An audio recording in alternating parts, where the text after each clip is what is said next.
Assalamualaikum warahmatullahi wabarakatuh. Saya Berliana Fitara Harja dari Offering C2. Di sini saya akan menyampaikan materi tentang emotional disorder. Apa itu emotional disorder? Mari kita simak video berikut ini.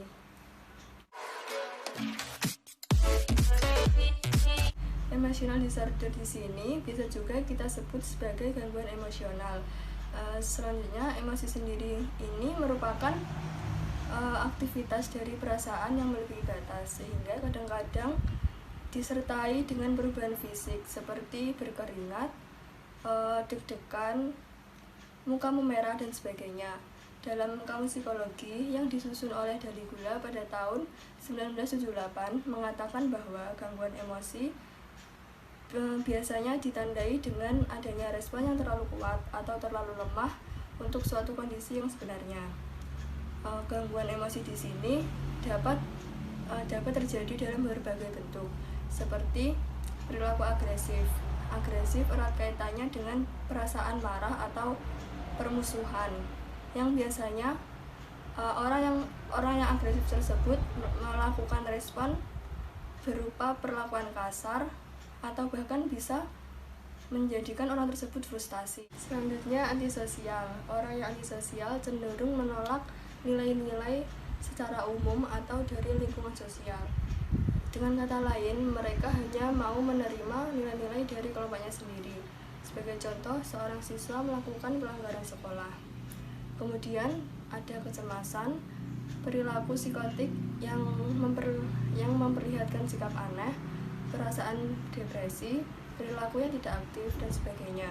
Selanjutnya ada beberapa penyebab yang dapat memunculkan terjadinya gangguan emosional, antara lain stres, memendam keinginan, dikucilkan dari lingkungan sosial, kurangnya rasa percaya diri, dan masih banyak lagi.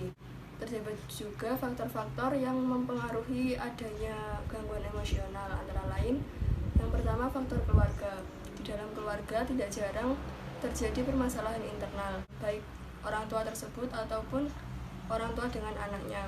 Biasanya permasalahan tersebut cenderung mengakibatkan anak mengalami depresi ataupun frustasi karena mungkin di situ anak merasa tertekan dengan keadaan keluarga yang kurang damai.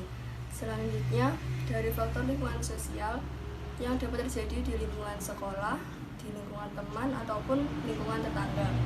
Sebagai contoh, di lingkungan sekolah terdapat seorang anak yang mendapatkan perlakuan berbeda dari temannya yang tidak menyenangkan, dengan kata lain bullying, dan anak tersebut cenderung dikucilkan oleh temannya.